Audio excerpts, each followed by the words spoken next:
देशमुख हत्या प्रकरणात मोठी घडामोड। जयराम साठे जामिनावर बाहेर येणार। एकत्रित चार्जशीटवर आरोपी पक्षाचा आक्षेप काय?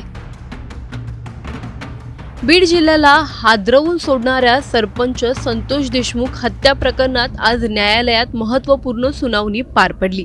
आरोपी जयराम साठे याच्या जामीन अर्जावर न्यायालयाने आदेश दिला आहे। तो आदेश नेमका काय? या बहुचर्चित प्रकरणाची पुढील सुनावणी आता 14 जुलै रोजी होणार आहे। याच सुनावणीत चार्जशीट खटल्याची प्रक्रिया आणि पुढील सुनावणीच्या स्वरूपाबाबतही महत्त्वाच्या घडामोडी घडल्या आहेत। त्या नेमक्या काय आहेत? नेमकं हे प्रकरण काय आहे? देशमुखांना न्याय कधी मिळणार? सर्व जाणून घेणार आहोत या व्हिडिओमधून। व्हिडिओ शेवटपर्यंत नक्की पहा आणि टाइम्स नाऊ मराठीच्या यूट्यूब, इंस्टाग्राम आणि फेसबुक पेजला फॉलो करायला विसरू नका।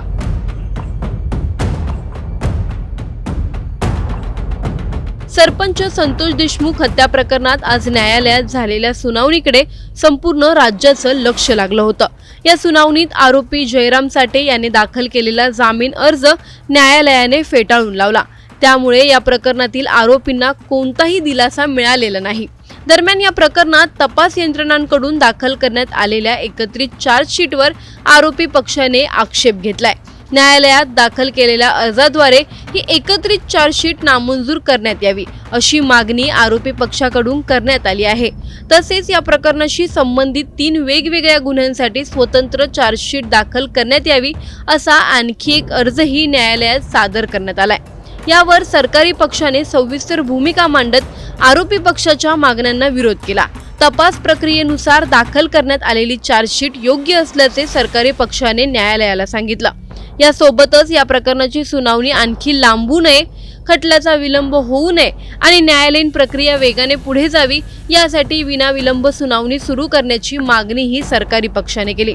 महत्त्वाची बाब म्हणजे सरकारी पक्षाने या खटल्यातील साक्षीदारांची यादी देखील न्यायालयात सादर केली आहे। त्यामुळे आगामी काळात साक्षीदारांच्या जबाबांची प्रक्रिया सुरू होण्याची शक्यता व्यक्त केली जात आहे।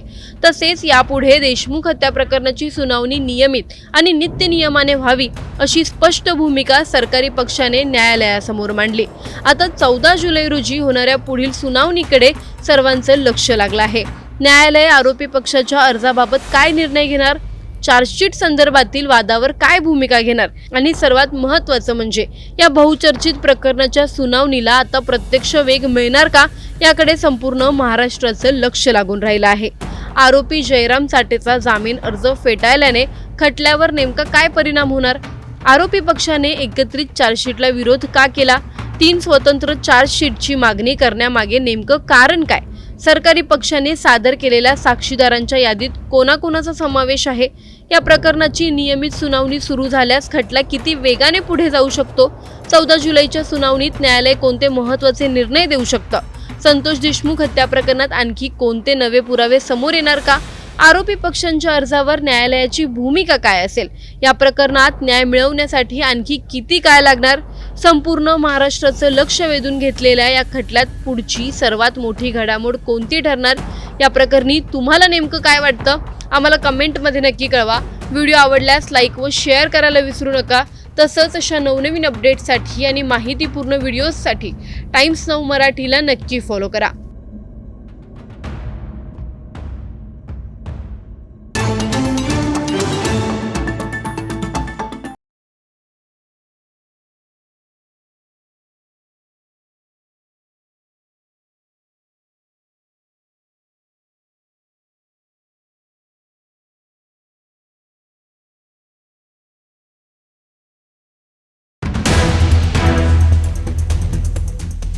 डांबून ठेवलं, तोंडात लघुशंका आणि बेदम मारहाण।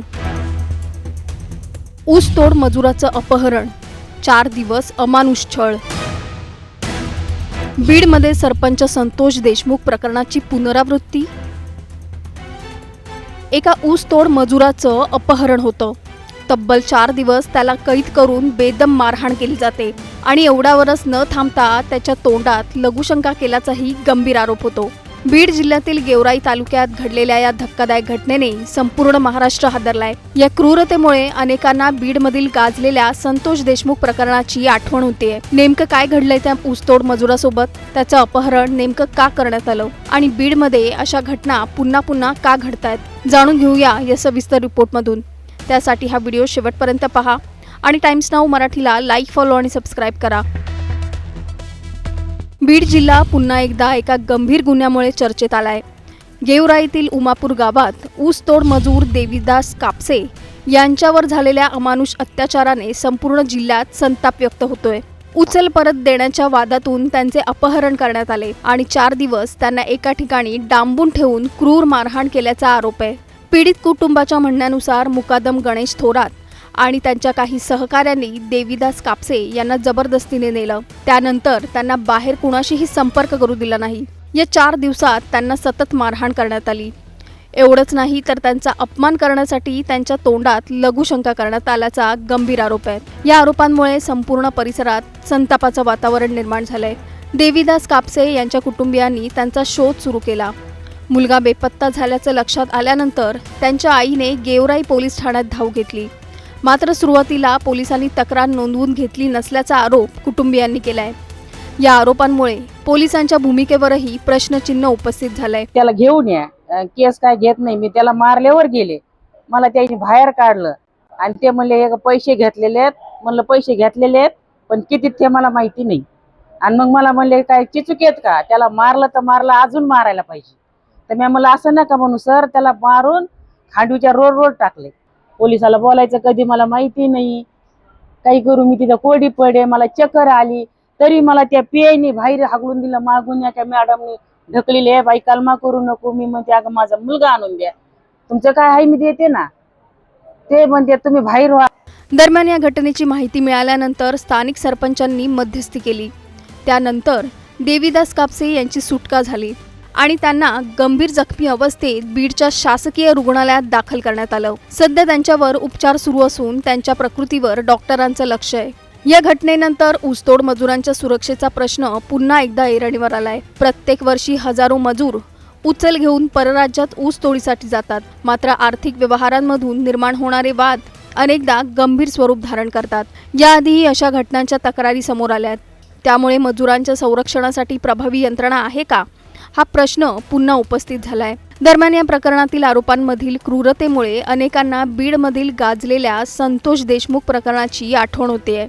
आता पीडित कुटुंब आरोपींवर अपहरण, बेकायदेशीर कैद, मारहाण आणि इतर गंभीर गुन्ह्यांखाली कठोर कारवाईची मागणी करते। सामाजिक कार्यकर्त्यांनीही या प्रकरणाची निष्पक्ष चौकशी करून दोषींना कठोर शिक्षा देण्याची मागणी केली आहे। मुकादमाला जर सहकार्य गेवराई पोलीस स्टेशन जर करीत असेल तर हे दुर्दैवी गोष्ट आहे। कुणाच्या तरी सांगण्यावरून पोलीस प्रशासन हे खोटं बोलतंय आणि बीडच्या एसपीला खोटं बोलून सांगतात की एसपी म्हणताय की हा बरोबर आहे, हे सगळं खोटं आहे। पण आताची मागणी माझी अशी आहे, हे जे देवीदास कापसे उमापूरचे आहेत मजूर, या मजुराला जी मारहाण झालेली आहे, या मारहाणीचा मी पहिल्यांदा निषेध करतो आणि पोलीस प्रशासनाचा बी निषेध करतो। पोलीस प्रशासन गेवराईचे आणि बीडचे एसपी साहेब यांनी कठोरात कठोर शिक्षा करावा आणि ही बीडचे जी प्रथा आहे लघवी करून तोंडात मारायची, हे प्रथा बंद करावा आणि ह्या गुंडाचा ताबडतोब बंदोबस्त करावा। एका मजुराला 4 दिवस कैद करून मारहाण झाल्याचा आरोप होतो आणि तरीही सुरुवातीला तक्रार नोंदवली गेली नाही असा आरोप कुटुंबियांनी केलाय। मग प्रश्न असा, एका मजुराला 4 दिवस कैद करून ठेवलं जातं, याची कुणालाही माहिती कशी मिळत नाही? जर तक्रार देण्यासाठी कुटुंबीय पोलीस ठाण्यात गेलं होतं तर तात्काळ कारवाई का झाली नाही? उचल व्यवहाराच्या नावाखाली मजुरांवर दबाव टाकण्याचे प्रकार अजून किती दिवस सुरू राहणार? आणि सर्वात मोठा प्रश्न, बीडमध्ये अशा गंभीर आणि अमानुष घटनांची पुनरावृत्ती रोखण्यासाठी नेमकी कोणती ठोस पावलं उचलली जाणार? तुमचे या घटनेवरील मत आम्हाला खाली कमेंट करून नक्की सांगा आणि चॅनलला सबस्क्राईब करा।